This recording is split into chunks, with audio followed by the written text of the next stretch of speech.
بسم اللہ الرحمن الرحیم۔ السلام علیکم ورحمۃ اللہ وبرکاتہ۔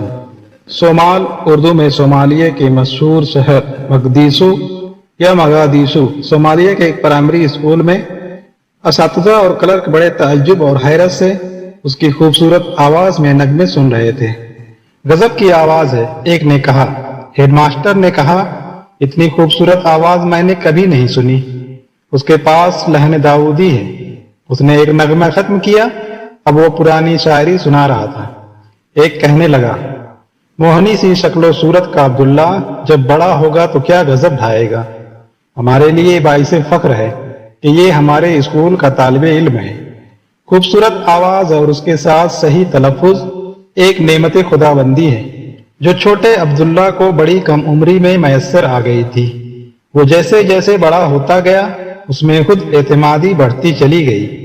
اب وہ بڑے اجتماعات کے سامنے اپنی آواز کا جادو جگاتا اور لوگ مبہوت ہو کر رہ جاتے۔ ان دنوں صومال پر سیاد بری کی حکومت تھی۔ ایک دن وزارت تعلیم کے ایک بڑے افسر نے اس کے قصائد سنے۔ اگر یہ ہمارے صدر کی مدح میں اشعار پڑھے تو مزہ آ جائے، اس نے سوچا۔ چنانچہ عبداللہ کے لیے خصوصی تعلیم اور اساتذہ کا بندوبست کیا گیا۔ اب وہ گانے کے ساتھ ساتھ موسیقی کا بھی ماہر بن گیا۔ میٹرک کے بعد اس کی شہرت بڑھتی چلی گئی۔ اس وقت کے وزیر تعلیم نے اس کی آواز سنی تو گرویدہ ہو گیا۔ اس نے خصوصی قانون پاس کروایا، اسکولوں میں موسیقی کے شعبے کا قیام عمل میں آیا اور نوجوان لڑکوں اور لڑکیوں کے لیے موسیقی اور رقص و سرور کی باقاعدہ تعلیم کا آغاز سرکاری سرپرستی میں شروع ہوا۔ اس کا چیف عبداللہ کو بنایا گیا۔ اسکولوں اور کالجوں میں موسیقی کی تعلیم شروع ہو گئی۔ اندرون ملک اور بیرون ملک ثقافت کے نام پر ثقافتی طائفے جانے لگے۔ عبداللہ کی شہرت بڑھتی چلی گئی۔ صومال ہی نہیں، ہمسایہ ملک جیبوتی سابق فرانسیسی صومالی لینڈ میں بھی لوگ اس کی آواز کے دیوانے تھے۔ اسے متعدد ایوارڈوں سے نوازا گیا۔ عبداللہ جہاں بھی جاتا لوگ اس کی ایک جھلک دیکھنے کے لیے اکٹھا ہو جاتے۔ بڑے بڑے ہوٹلوں میں ہفتوں پہلے اس کی بکنگ کی جاتی۔ جب وہ اسٹیج پر آتا تو کئی منٹ تک مسلسل تالیاں بجتی رہتی۔ جب گانا شروع ہوتا تو دلوں کی دھڑکنیں ٹھہر جاتی۔ اس کا لقب شہنشاہ ترنم تھا۔ 1977 میں صومال میں انقلاب برپا ہوا۔ روسی اقتدار اور اثر و رسوخ کا خاتمہ ہو گیا۔ حکومت تبدیل ہو گئی۔ اس کا رخ مغرب کی طرف ہو گیا۔ ملک میں اشتراکیت کے بجائے جمہوریت کا غلغلہ ہوا۔ ایک اچھے بزنس مین کی طرح عبداللہ نے بھی اپنا رخ تبدیل کیا۔ پہلے وہ اشتراکیت کے گن گاتا تھا۔ اس کے نغمے اور گیت اس نظام میں مدح سرائی میں ہوتے۔ نظام بدلا تو وہ بھی بدل گیا۔ اب اس کی زبان پر جمہوریت کے لیے نغمے تھے۔ ملک میں اقتصادی اصلاحات ہونے لگی تو اس نے بھی اپنی کمائی کو محفوظ کرنے کا سوچا اور پھر وہ ایک عدد نائٹ کلب کا مالک بن گیا۔ مقدیشو میں اول درجے کا نائٹ کلب جہاں راتیں جاگتی اور دن سوتے تھے۔ نوجوان لڑکوں اور لڑکیوں کا ایک بڑا گروہ اس کے گرد جمع ہو گیا۔ اندرون ملک اور بیرون ملک اس کی شہرت تھی۔ اب وہ مختلف ممالک کے دوروں پر جانے لگا۔ عبداللہ نے ایک مرتبہ انٹرویو میں کہا، میں جب نائٹ کلب کا مالک بن گیا تو پھر وہاں گانے گاتا۔ مقدیشو کے ہوٹل اور نائٹ کلب میری بکنگ کے لیے زیادہ سے زیادہ رقومات پیش کرتے۔ راتوں کو زندہ کرنے کے لیے، لوگوں کو خوش کرنے کے لیے اور اپنے آپ کو مزید پاپولر بنانے کے لیے میں نت نئے ناٹک رچاتا۔ اریاں ڈانس، فحش مکالمات اور عشقیہ گیتوں کے ذریعے پیسہ کمانا ہمارا مقصد حیات بن چکا تھا۔ جب یہ چیزیں میسر ہوں تو پھر شیطان خوب خوش ہوتا ہے۔ بگڑے ہوئے گھرانے، ان کی امیر لڑکیاں اور لڑکے، شراب، نشہ، ہیروئن، سب کچھ میسر تھا۔ رقص گاہیں ہماری وجہ سے آباد تھی۔ شیطان کے اہداف حاصل کرنے کے لیے ہمارے ارد گرد بدکار لوگوں کا ایک بڑا گروہ تھا۔ اس دوران ملک میں اسلام کے خلاف حکومتی لابی دن رات کام کر رہی تھی۔ علماء، صلحاء اور مساجد کو نشانہ بنایا جا رہا تھا۔ جب کفر اور اسلام کے درمیان کشمکش جاری ہو تو طاغوت اور جہادہ خوبصورت چہرے کے سامنے آتا ہے۔ ہم نے بھی اسلامی اقدار کو ختم کرنے اور شیطانی مجالس کو فروغ دینے میں ساری قوتیں صرف کر دی۔ ہم صرف نام کے مسلمان تھے۔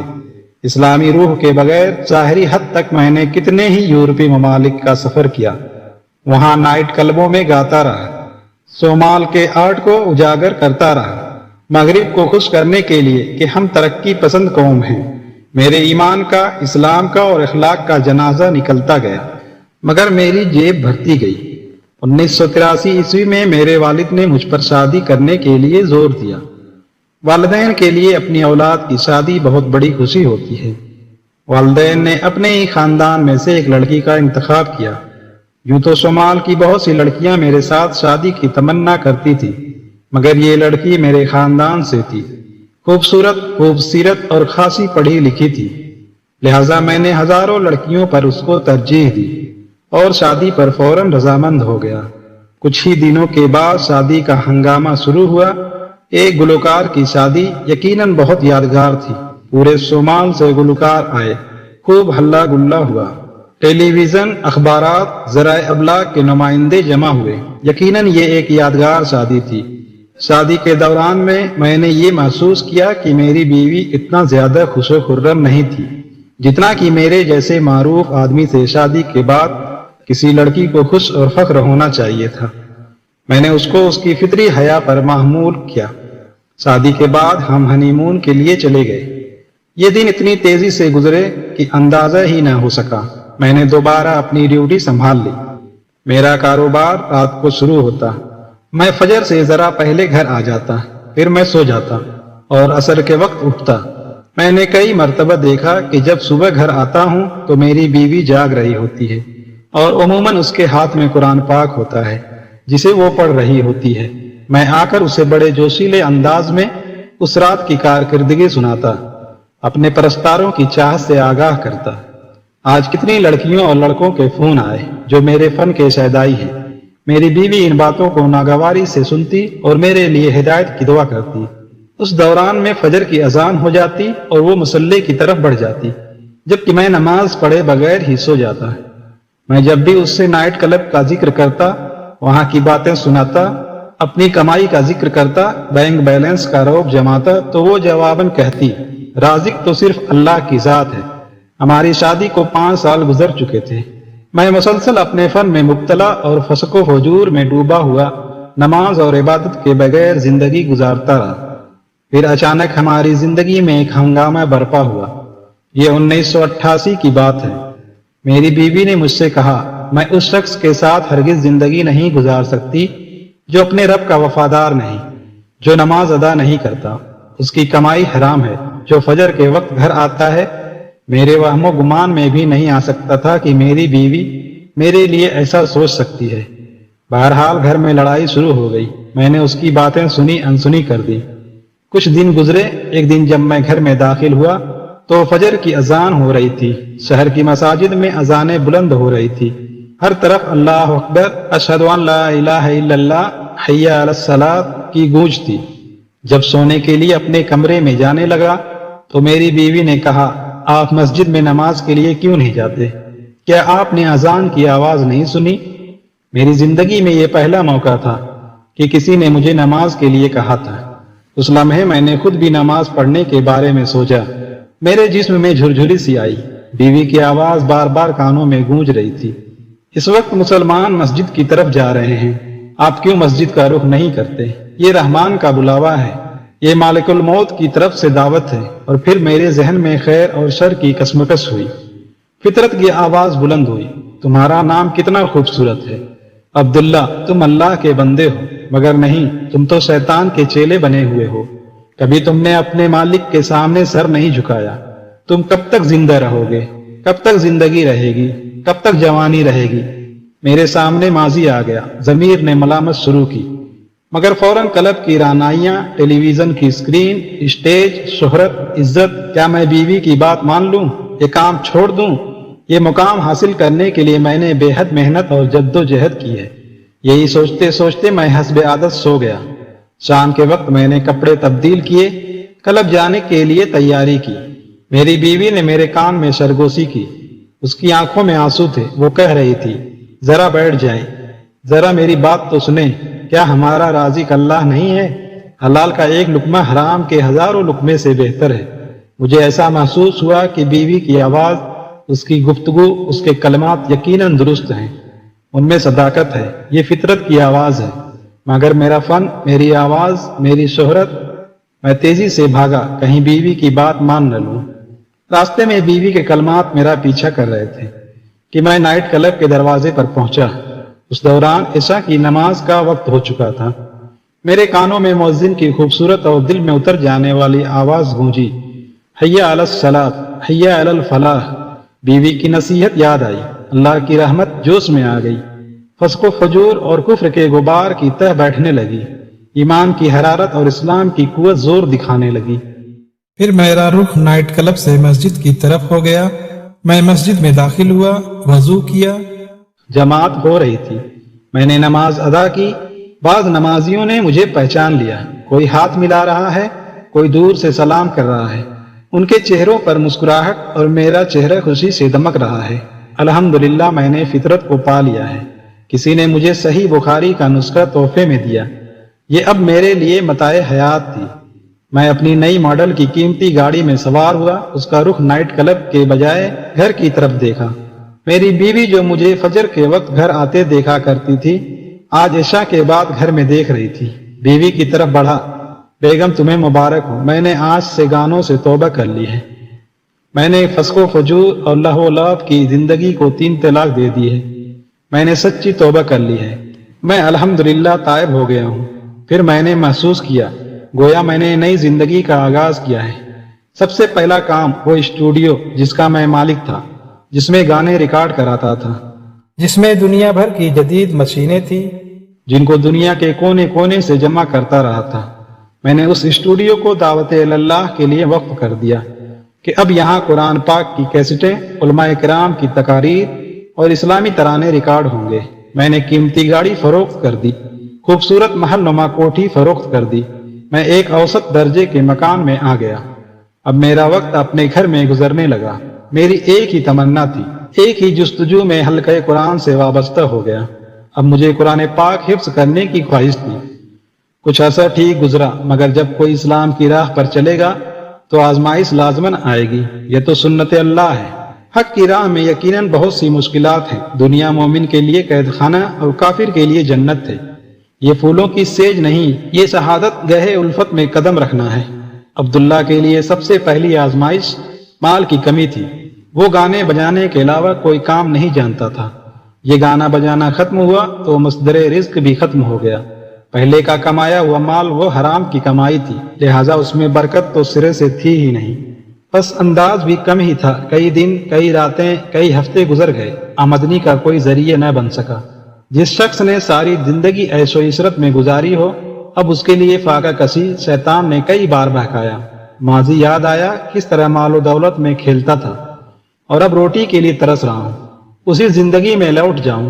مگر ایمان کے تقاضے کچھ اور تھے، اور پھر ایک دن اس کے پرانے رفقا آ گئے۔ عبداللہ، ایک رات ہمیں دے دو، صرف ایک رات، اور معاوضہ تم سوچ بھی نہیں سکتے۔ جو پہلے ایک رات میں کماتے تھے اس سے 2 گنا 3 گنا زیادہ، 5 7 9 10 گنا زیادہ دینے کے لیے تیار ہے۔ ایک مرتبہ ہاں کر دو۔ مگر جب ایمان باللہ پختہ ہو جائے تو پھر انقلابات برپا ہو جاتے ہیں، سخت پہاڑ بھی راستہ چھوڑ دیتے ہیں۔ ایمان اور اس کے مقابلے میں دنیا بھر کی دولت، دنیا بھر کی سیاست اور حکمرانی پرے کاہ کے برابر بھی حیثیت نہیں رکھتی۔ عبداللہ کے دل میں رب تعالیٰ کی محبت راسخ ہو چکی تھی۔ تمام اقسام کی مراعات، لالچ، فوائد کچھ منظور نہیں۔ میں نے رحمان کو راضی کرنے کا عزم صمیم کیا ہوا ہے۔ آزمائش کا اگلا دور شروع ہوا۔ حکومت کو معلوم ہوا کہ عبداللہ نے گانے سے توبہ کر لی ہے۔ اس کی یہ مجال، اس کو بلایا گیا، پوچھا گیا، تنبیہ کی گئی، منع کیا گیا کہ یہ تمہارا فیصلہ نہایت نامعقول اور احمقانہ ہے۔ بعض نے کہا کہ چھوڑ دو، چند دن کی بات ہے، خود ہی واپس آ جائے گا۔ پھر اس کے ساتھ متعدد دانشوروں نے، اپنے تئیں عصر حاضر کے نام نہاد دانشوروں نے عبداللہ سے مناقشہ شروع کیا۔ مناظرہ ہوا، اس سے بحث ہوئی تو معلوم ہوا کہ یہ وہ عبداللہ نہیں ہے جس نے 18 سال فنکاری کی ہے۔ یہ وہ مشہور مغنی و گلوکار نہیں، کوئی اور عبداللہ ہے۔ ان کو خوب معلوم ہو گیا کہ اب وہ عبداللہ گویہ نہیں بلکہ داعیہ اللہ ہے۔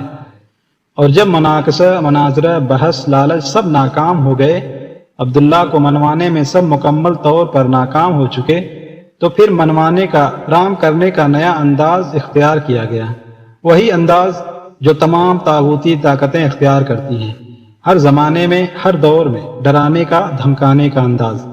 تمہیں ٹیلی ویژن پر آنا ہوگا اور اعلان کرنا ہوگا میں نے گانے بجانے سے جو انکار کیا تھا اب دوبارہ اس سے رجوع کر رہا ہوں، وہ میری غلطی تھی، وہ وقتی طور پر تھا، اور اگر تم نے ہماری بات نہ مانی تو پھر جیل، قید خانہ، مقدمات، بدنی سزا کے لیے تیار ہو جاؤ۔ مگر ایک سچا مومن جس کا ایمان راسخ ہے، جسے رب کی تائید اور مدد کا پختہ یقین ہے، اس کے رویے میں کوئی نرمی نہیں آئی۔ یہ زندگی ہے نا ایک ہی، اسے ختم ہو جانا ہے۔ اگر رب کی فرما برداری میں ختم ہوتی ہے تو سودا مہنگا نہیں۔ عبداللہ نے اپنے رب کے ساتھ سچا سودا کیا اور اس عزم کا اظہار کیا کہ اگر جان کی بازی بھی لگانی پڑے تو وہ حق سے نہیں پھرے گا۔ پھر عبداللہ نے شدت سے اور پوری قوت سے ان کے تمام مطالبات کو ٹھکرا دیا۔ خواہ مجھے ٹکڑے ٹکڑے کر دیا جائے، میں تمہاری بات ماننے کے لیے تیار نہیں۔ ان حالات میں طاغوت کے دیگر حربوں میں سے ایک حربہ حق کی آواز کو روکنے کا قید، جیل، حبس، نظر بندی، مقدمات ہوتا ہے۔ چنانچہ یہ حربہ بھی آزمایا گیا، اس کو جیل میں ڈال دیا گیا، شاید لوٹ آئے۔ اس کا جرم، اس کا قصور، رقص و سرور اور گانے سے انکار۔ جی ہاں، اس مقبول شخصیت کو جیل کی کال کوٹری میں ڈال دیا گیا، کیونکہ اس نے اس بات کا اعلان کیا تھا میرا رب اللہ ہے، اور اگر وہ ان کی بات مان لیتا، غنا کو، رقص کو، رات کو اپنا مقصد حیات قرار دے لیتا تو اس کی عزت و احترام، منصب، دولت، شہرت سب برقرار رہتے اور وہ اس کو کندھوں پر بٹھاتے۔ عبداللہ ایک مدت تک قید میں رہا۔ اس دوران میں اس کو تعذیب دی گئی، مارا گیا، سزائیں دی گئی کہ ترک غنا سے رجوع کر لے، مگر وہ اللہ کا بندہ اپنے عزائم پر ثابت قدم رہا۔ جیل میں ایک مدت گزارنے کے بعد میں اس میں کوئی تبدیلی نہ ہوئی تو حکمران اس سے مایوس ہو گئے اور اس کو رہا کر دیا۔ جیل سے نکلنے کے بعد معاشی حالات بہت پریشان کن ہو گئے، مگر ان مشکل حالات میں، کٹھن اوقات میں اس کی بیوی اس کا مکمل ساتھ دیتی رہی، اس کا حوصلہ مزید بڑھاتی رہی کہ دنیا کے مال و متاع بالکل ناپائیدار ہے۔ حقیقی طور پر امیر کون ہے؟ وہ نہیں جس کے پاس مال و دولت کے انبار ہوں، بلکہ حقیقت میں امیر وہ ہے جس کا دل امیر ہے۔ حقیقی قوت کیا ہے؟ عقیدہ اور ایمان کی قوت۔ حقیقی خوشی، سعادت اور خوش بختی کس چیز کا نام ہے؟ یہ اللہ تعالیٰ کی اطاعت اور فرما برداری اور اس کی رضا میں ہے۔ 1990 میں عبداللہ نے اپنے وطن کو چھوڑنے کا ارادہ کر لیا۔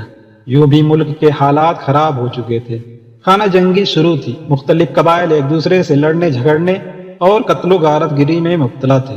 اور پھر وہ پہلی مرتبہ اس گھر کی زیارت کے لیے آیا جس کی زیارت اور جس کے گرد چکر لگانے کی تڑپ دنیا کے ہر مسلمان کے دل میں ہوتی ہے۔ وہ مکہ مکرمہ پہنچ گیا، نیک بخت بیوی بھی ہمراہ تھی۔ عمرہ ادا کیا تو اس کے ایمان میں مزید اضافہ ہو گیا۔ مکہ مکرمہ میں بعض اہل خیر کو معلوم ہوا، وہ اس سے واقف تھے، اس کی سابقہ زندگی سے، اس کے ماضی سے، اس کی اسلام پر پختگی سے، اور پھر انہوں نے عبداللہ کو ہاتھوں ہاتھ لیا، اس کی تکریم کی، اس کی کفالت کی۔